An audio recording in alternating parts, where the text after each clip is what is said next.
Imagine if you could meet and ask questions of Louis Pasteur, who developed the process of pasteurization in vaccines. What would you ask him? Well, you can't ask him anything because he died 124 years ago. If you could meet and talk with Sigmund Freud, who founded psychoanalysis, what questions would you ask him? Well, you can't ask him anything either because he died 80 years ago. If you could meet and talk with Dr. Andrew Weil, an American celebrity doctor, physician, author, and the founder of the field of integrative medicine, what would you ask him? You can't ask him anything either until I ask him some questions first.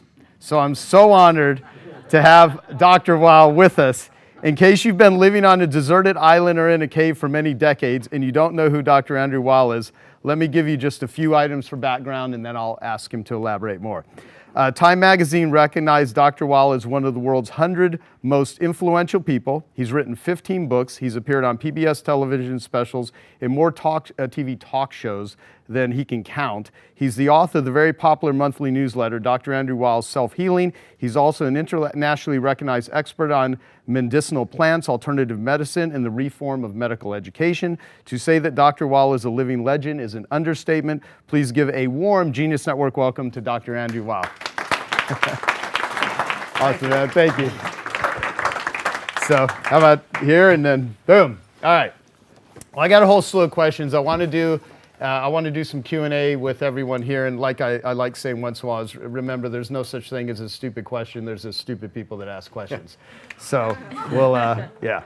But so for those of you who may not be familiar with your work, how do you describe to people who you are and what you do? I'm a medical doctor and an author, and a business person. Yeah. I wear two hats. One is an academic hat. I founded and direct a center of excellence at the University of Arizona College of Medicine called it's just been renamed the Andrew Weil Center for Integrative Medicine, which is the leading effort in the world to train health professionals, mostly physicians, in this new model of healthcare called integrative medicine.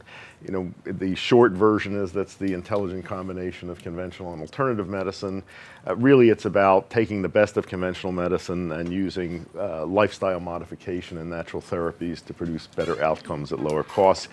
We have a very intensive fellowship training, 1,000 hours done over 2 years for physicians, and we've graduated 1,800 people from that so far. Yeah. We're self-sustaining through tuition. We also now have our curriculum embedded in residency training. It's been now in 70-some residency programs in the US and some abroad as well.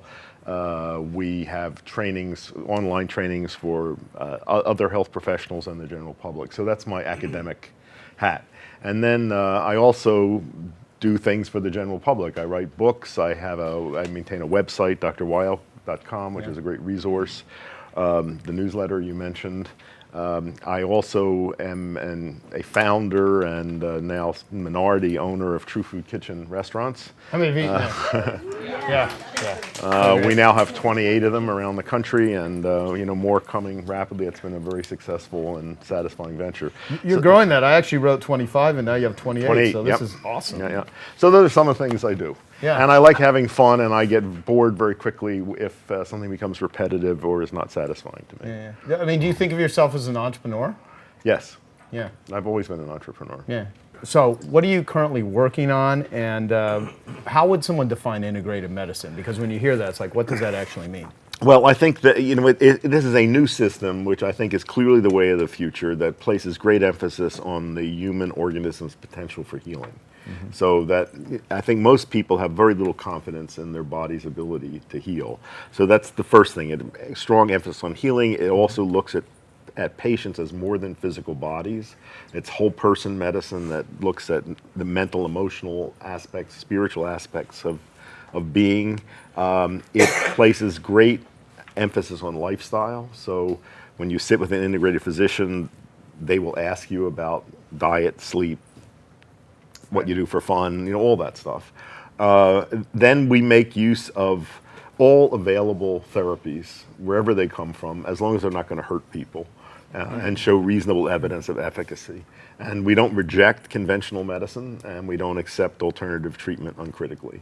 I am absolutely certain this is the way of the future, because the great promise of integrative medicine is that it can it can lower healthcare costs by bringing in treatments that are not dependent on expensive technology, including pharmaceuticals, as well as through its attention to lifestyle, really practice real prevention. And I'm also confident that one day we'll be able to drop the word integrative. It'll just be good medicine. Good medicine. Yeah. You know, okay, let's kind of talk just that term, good medicine. So there's a lot of doctors, medical, and there's a lot of, there's functional medicine doctors, there's all kinds of different doctors. And there are, I think like in any industry, there's some amazing ones and there's ones that just aren't. Mm-hmm. And what I see a lot of, and Geeta really got me to identify this, is a lot of it is this a pill for an ill. Mm-hmm. You know, it's either medicine or it's some sort of supplement. And to what degree because we live in a culture where they want a magic pill, right? And a lot of people are trained that way, and you see so much advertising that way. And of course, your emphasis on food, and I believe food is medicine. So how do you think about supplementation and exercise and eating as it all works together? I mean, what are your thoughts on that? Well, I think the big components of healthy lifestyle, certainly diet, and there's a lot of information that we have about what is a good diet. I see an awful lot of people today who follow extreme eating patterns that I think are unwise in the long term. I think physical activity is critical to good health.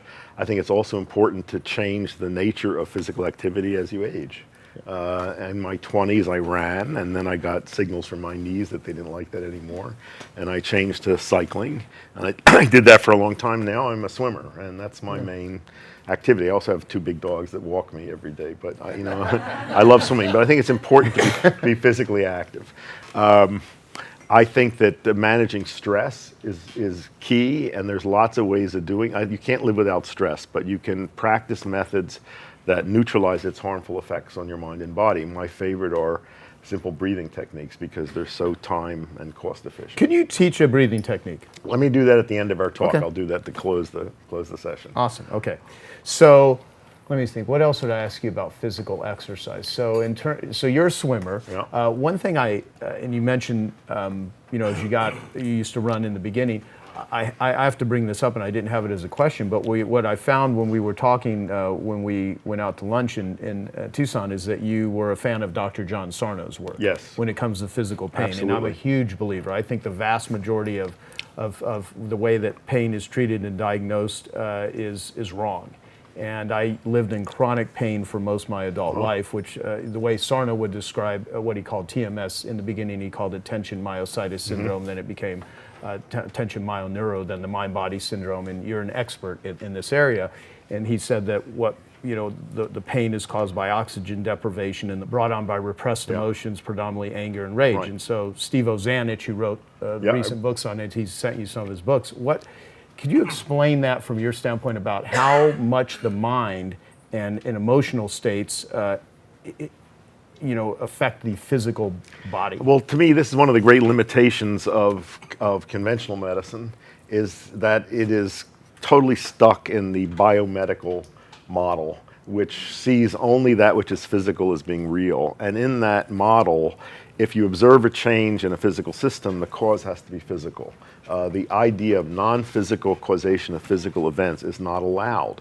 And for that reason, all of the whole realm of mind-body medicine is viewed with great suspicion by conventional science and medicine, and that enormously limits their ability to manage these conditions. With back pain particularly, one of the most striking facts about it is that you can look at x-rays and scans of people that look so horrible, you can't imagine that they are not crippled by pain and they have no symptoms whatever. Yeah. On the other hand, you can look at scans and x-rays of people that look completely normal and the people are disabled by pain. So there's a very low correlation between physical findings and subjective experience, and that's one of the things that Sarno is based on.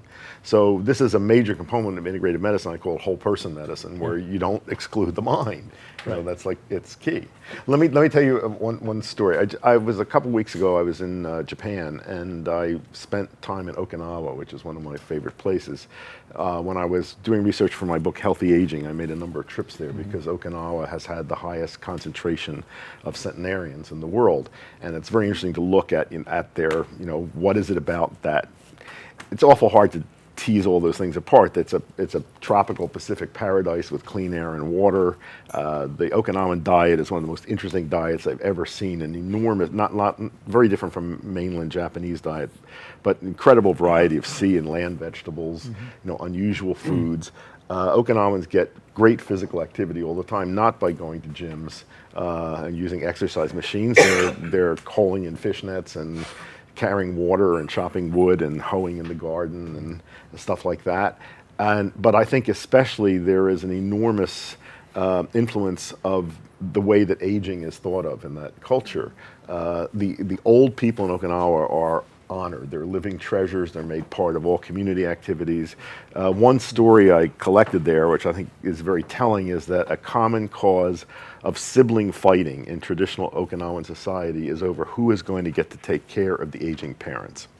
Very different from here. Anyway, I was in there.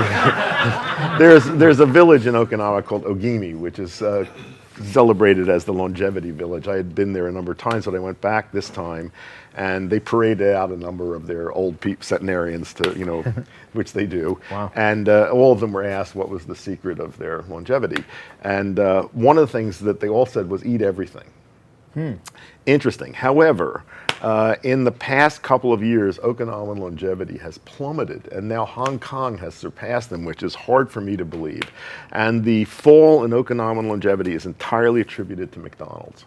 That there has been a sudden appearance of American fast food, and people go for it. So when these people say eat everything, I don't think they meant McDonald's. I think it was their traditional diets. But how dramatic to see this change in such a short time. No doubt. Wow. That's fascinating. One woman who was 102, I think, another secret that she had, which I've started to practice, she says, you want to move your fingers all the time. And she was always doing things like this. She said, it's very good for the brain. Yeah. Well, even ping pong, Yeah.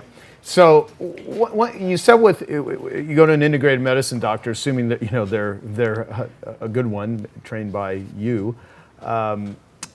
They'll ask you about sleep. They'll ask you about lifestyle. Yeah. And we're going back to, I want to make this about just pain in particular. It's every time I had physical pain and I would go to a doctor or a chiropractor, the vast majority would immediately give me a structural diagnosis. They weren't asking, how's your relationship? How's your stress level? How's your sleep? How are you eating?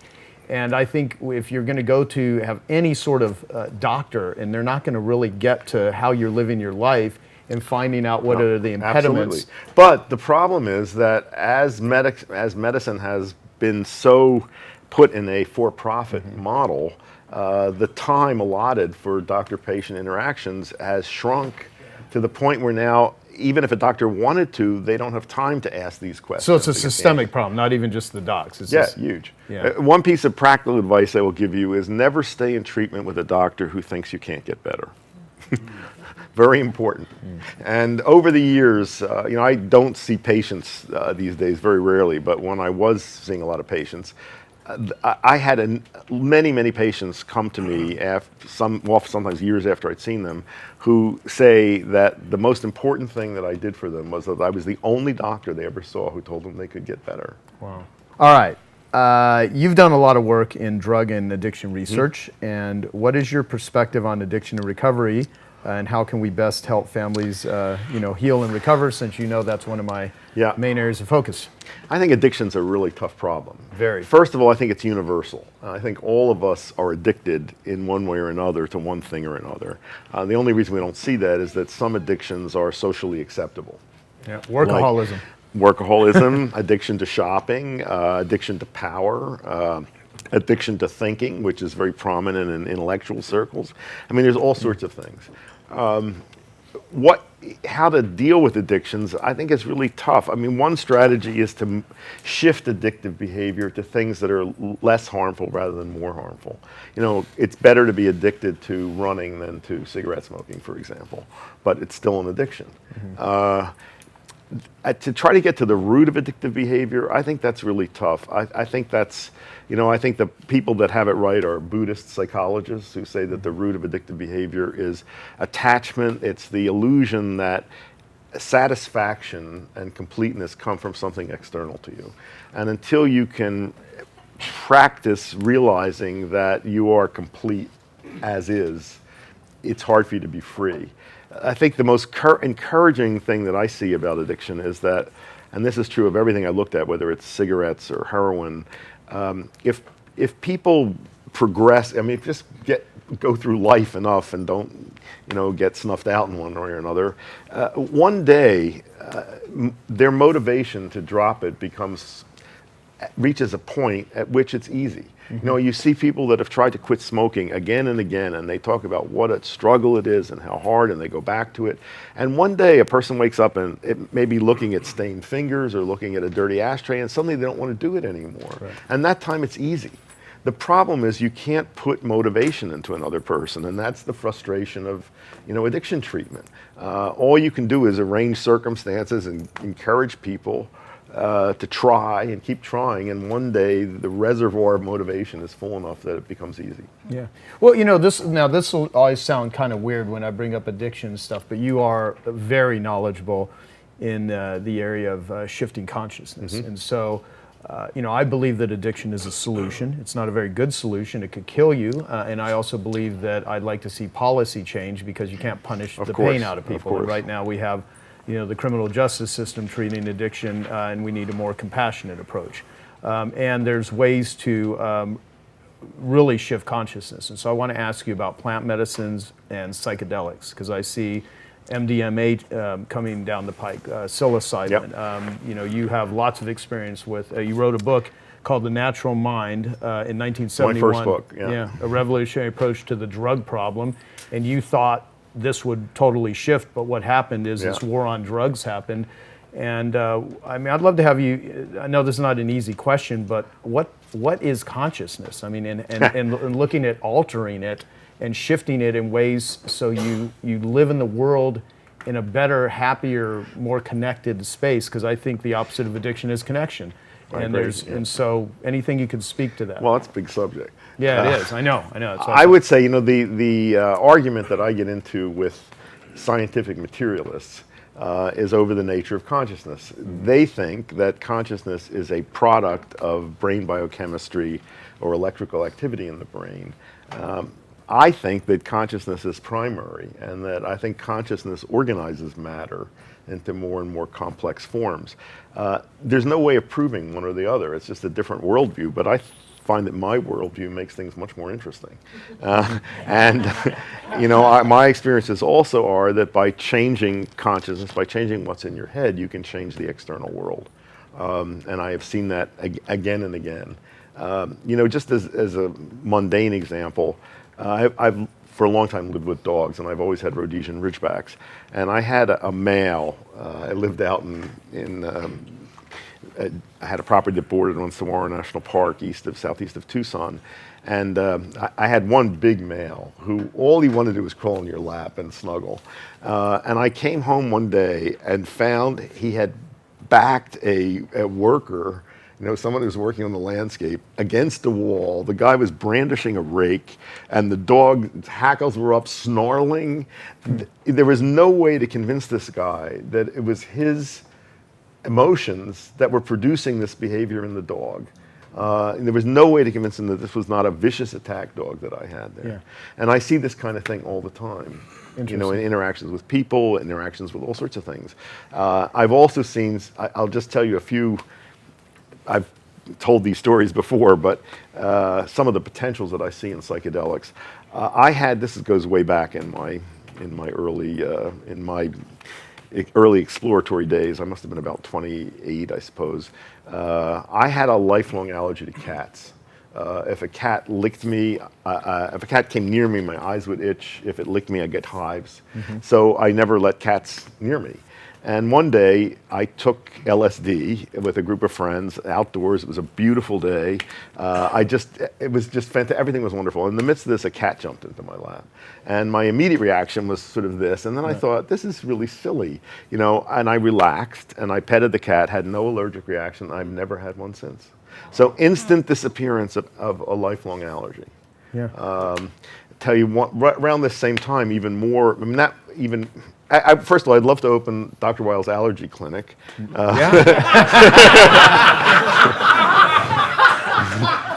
maybe 10 sessions spaced a week apart, and the first one you get a full dose of whatever, and then in a kaleidoscope on your first visit. And then the dose reduces, and at some point you're taking a placebo, and you don't know when that happens. You can allergies are learned responses. You can unlearn them. Wow. So this one's a little trickier to explain. I also grew up being told that I could never get tan. I had fair skin, and my experience was when I was out in the sun, I would burn. We used to go down to the Jersey Shore, and this is in the days before sunscreen. Probably the things we put on us magnified the effect of the sun. But anyway, sheets of skin peeling off, bright red, horrible pain, and then I'd be as fair as ever. So I just took this that no, I couldn't get tan. So also around this time, also with LSD, on a beautiful day, I was living in rural Virginia, I was running around with no clothes on, and I was lying in the grass and looking up at the sun, and I thought, this is also really silly. And I just sort of relaxed and exposed myself to the sun. The next day I got tan, and I have ever since.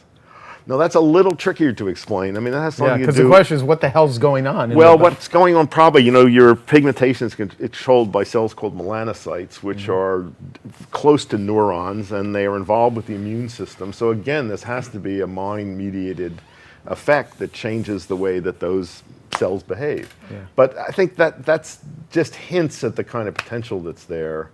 And same with the back pain stuff, that there are ways that you can change external reality and physical reality by changing things in your head. Oh, my belief, because of all the pain I used to have, in having spent a lot of time in the addiction recovery world with my own recovery, is I see addicts have a tremendous amount of back pain, knee pain, neck pain, shoulder pain, migraine headaches, skin problems, digestive issues, and I think the same things that manifest themselves as addictions in destructive ways are the same mechanism that manifest in pain, and I don't hear very many people, if anyone, talking about it and linking the two together. But I think there's a huge thing: sleep problems, all kinds of stuff. Because I've been, And do you have any experience with ibogaine, or know people that have? Oh, I'm the first person in the world to have before and after brain scans and serotonin and dopamine tests of doing ibogaine.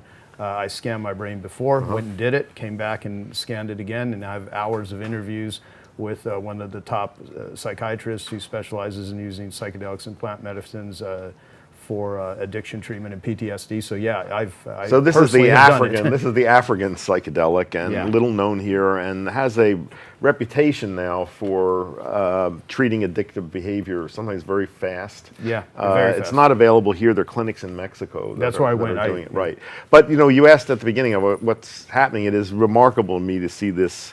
New interest in psychedelics in our culture, and a lot of research. In the old days, it was a lot of research looking for bad effects, and now there's a lot of researchers trying to document positive effects of psychedelics. Oregon has an initiative coming to legalize psilocybin. I think the potential for MDMA to treat PTSD, psilocybin for obsessive compulsive disorder and depression.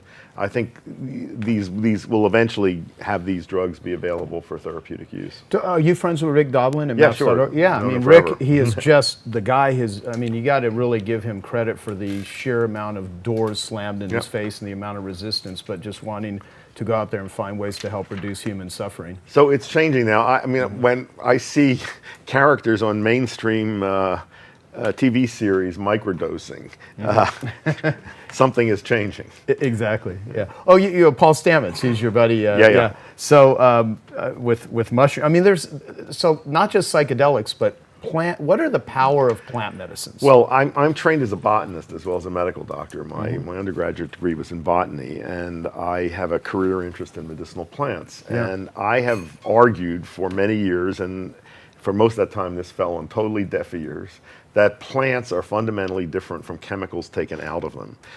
Plants have very complex chemistry, and when you pull one molecule out of a plant, the chances are you're going to greatly increase the potential for toxicity, but also that you may not reproduce the benefits that you see with the whole plant.